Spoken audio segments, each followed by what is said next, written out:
Hello and welcome to another video on 11 plus maths, and the topic today we've chosen is percentage. And percentages is very important topic. There are many different types of questions which can come under this topic, and I will try to go over all these questions one by one so that we can cover the whole unit in one video. Right guys, so this is how we change decimals to percentage. We times that by 100, all the decimals. And how do we change percentage back into decimals? We divide them by 100. To fractions into decimals, guys, what we need to do is you have to make the denominators equal to 100 if we can. And once we do that, that is the percentage. If you cannot make denominator to 100, then you do the long short division. So 16 goes into 5 0 times. Put a decimal there, put a decimal, that makes it 50. 16 goes into 53 times. Okay, the remainder 2, 16 goes into 21 times. Remainder 4, 16 goes into 42 times. Remainder 8, and 16 goes into 85 times. So the answer is 0.3125 as a decimal, times that by 100 to get 31.25%. Okay, how do you change percentage back into percentage to fractions? Fairly straightforward. So 42% is just 42 divided by 100 and simplify it. All right guys, so it is 3.6%. is 3.6 divided by 100, that will be 36 over 1000, because you times both of them by 10, then simplify them. Right, that is the first type of questions. Fairly simple. We can use our previous knowledge to work that out. I'm going to move on to the second type of question now. All right guys, just be very careful now. The second type is finding percentage of an amount. The method I would like you to use in here is you change every percentage given to you into decimals. What you need to do is divide them by 100. So 10% into decimals will be 10 divided by 100 is 0.1. This will be 0.23, and this is 0.023. Then what do you do, people, after that is just times that decimal by the amount given to you. And you know how do we times the decimals, people. You just ignore the decimal, work the answer out, then put the decimal back in the answer. So I would like you to multiply these three, then compare the answers with mine. All right guys, so these are the answers I've got, and look, there's one decimal space here, there's one decimal space after the decimal, two decimal spaces here, there are two decimal spaces after the decimal. Okay, if it wasn't for money, you could have just written 13.8 as well. If the three decimal spaces, there are three decimal spaces over there. Very simple. I mean, I advise you to use this method because it practices your multiplication, as well as it doesn't get you wrong if it is 23% and so on. Because sometimes people ask you to find 10%, then use the multiples of 10, then 5 multiples of 5 to work out the answer.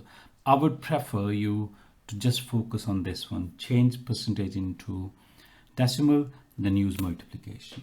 Okay, then we move on to the third type of question now. All right, the third type of question we're talking about today is when you have to express one quantity as a percentage of the other. What happens in these questions, people? You get the actual original thing given to you, the actual amounts, and you express the answer as a percentage. Very popular. Marks in a science test, let's say Adams scored 42 out of 60. What is the percentage? We need the percentage if we need to compare Adams marks with somebody else's marks, okay, so which are out of different total. And price of a car is increased from 7,000 to this much. Find the percentage increase. Right guys, what I would like you to do, okay, real important you understand me, whatever you have to find as the percentage comes on the top. Whatever you have to write express percentage of comes at the bottom, which is generally the total or the original. That becomes the fraction. And how do you change a fraction to percentages? You times that by 100. Okay, if you cannot do that, you times that by 100, like we did it over here. 5 divided by 16, we actually times that by 100. According to decimal, times that by 100. Okay, let's see if this works in this one here. guys, we want to find marks scored by the person, which is 42. Out of the total marks was 60, then we times that by 100. Okay, I could have changed this into decimal first, or I can use my fraction skills, guys. Let's see. I can knock off the 0. You know how to multiply, cancel before multiplication. 6 into 6, 1. 6 into 42, 7 times. 7 times 10. So Adam scored 70% marks in his science test. Brilliant. Well done to Adam. Okay. Over here, what do we need to find? The percentage increase. So I'll write increase on the top. And what comes at the bottom is the original price. Not the total, not the new, the original price on which the increase happened times by 100. So how much is the increase? People work it out. It increased from 7,000 to 7,350. So 350 pounds is the increase, and increased when the price was 7,000, the original price, times by 100. Okay, use my fractions cancelling skill again. 1 0 1 0 1 0 means we divided by 10, cancel by 10. So 7 and 35. So the answer is 5% increase. Okay guys, this is how we express one quantity as a percentage of the other. So we can find increase and decrease percent like this as well. Sometimes we've been asked to find profit percent or a loss percent, which is exactly the same. Profit on the top, original price, which is the cost price normally at which you buy a thing, divide then times by 100. All right guys, so this is the next type. I call it mixed up type of questions. What happens, have a look, I've written down the two questions. It says in a school there are 42% girls. Find the number of boys we have to find if there were 840 students in the school. In this question, in a school there are 42% girls, so this amount is same. Find the number of boys, we're going to find the same thing. If there were 840, that amount is same as well, but this amount represents number of girls this time, guys. This is exactly what I did in my ratio videos as well. So you got to always see that the given amount represents what in the question. Over here, 840 is students, that means 100% is 840.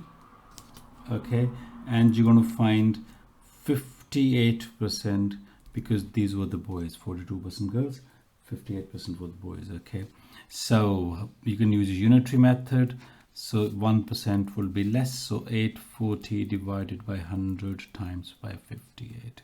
Okay, or simplify, or what you could have done is you could have first find 42% of 840 to find the number of girls, take away that from 840 to find number of boys. Whereas in this case, 840 is not 100% this time. This is just 42% because it told me that 42% of the girls and 840 are girls as well. Okay, so 1% would be divided by 42. That gives me, if I'm doing my calculation correctly, 20. Okay, so then 100%, the total number of people in school would be 20 times 100, 2000. If I have to find just boys, I can just do 58% would be times that by 58, which is a huge number, 1160. It's a big school. Okay, these many boys. So once again, people, try to understand it, that you got to see whatever amount is given to you, that represents what in the question. In this question, this represented 100%. In this question, this represented only 42%. So if you do 42% of 840 here, that would be wrong to find number of girls, because girls are already given to you. So be very careful. It's not always some percentage of the amount. All right, guys, the last bit I would need to do in percentage is, I call it going backwards. This is slightly harder, so try and learn it very properly for me. It says a jacket is priced at 72%, 72 pounds after a discount of 10%. So there is a percentage decrease here. Discount is decrease. And we're going to find what's the original price. People, what I would like you to do, understand it very, very carefully. What happened? There was an old price or old thing. Okay, then it is changed into new. Okay. And guys, what do we do whenever things change, increase or decrease by percentage? I call it, we times the old with the multiplier to find the new. Okay, so multiplier is, it is the 100 plus increase or minus decrease. It would be only one of the two cases, right? Then divide that by 100. This is really important to find the multiplier in each question. So in this question, guys, what type of percentage change is this? It's a decrease of 10%.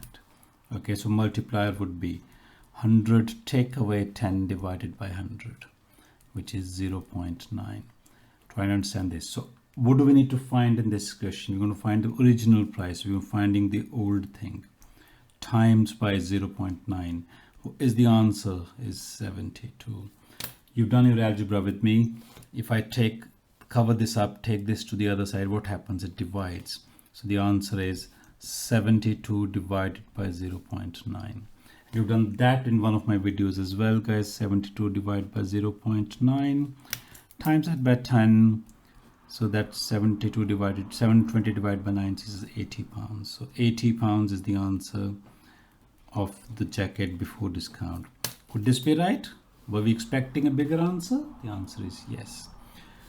Ladies and gentlemen, I'm telling you, the mistake people make over here is they will find 10% off 72, then they add into that 72. That is not correct, because this 10% is not on 72. This is on something previously which was given to you. So that's why 10% we have to find of 80. Check, 10% of 80 is 8 pounds. So 8 pound discount. Yes, the price is 72. Thank you. We do similarly this one here, guys. House is priced at 240,000 in 2020 after an increase of 20%. So once again, this is a percentage increase question. Let me find the multiplier straight away, people. It's an increase of 20%. So multiplier would be what? 100 plus 20 over 100, which is 1.20 or just 1.2. All right, guys, old times 1.2 should be equal to new. Let me see, what do we need to find? I've been given the new price. This is 240000, and I have to find the old price. There you go. So what do we need to do, people? Divide one more time. So it is 240000 divided by 1.2, and obviously times by 0 is 12. So the answer would be, when you divide, you got 200,000. So a house which was priced at 200,000 in 2019 will be priced at 240,000 in 2020, because there's a 20% increase. Well, guys, with that, we've finished this topic. I know it's a huge unit, but then we need to work on it to get better at percentage. And if I get to find some more questions, I'll work some more questions on it. Okay, so we'll prepare a worksheet for you to practice on it. Bye bye. Happy learning. Percentage is a really important topic. Bye.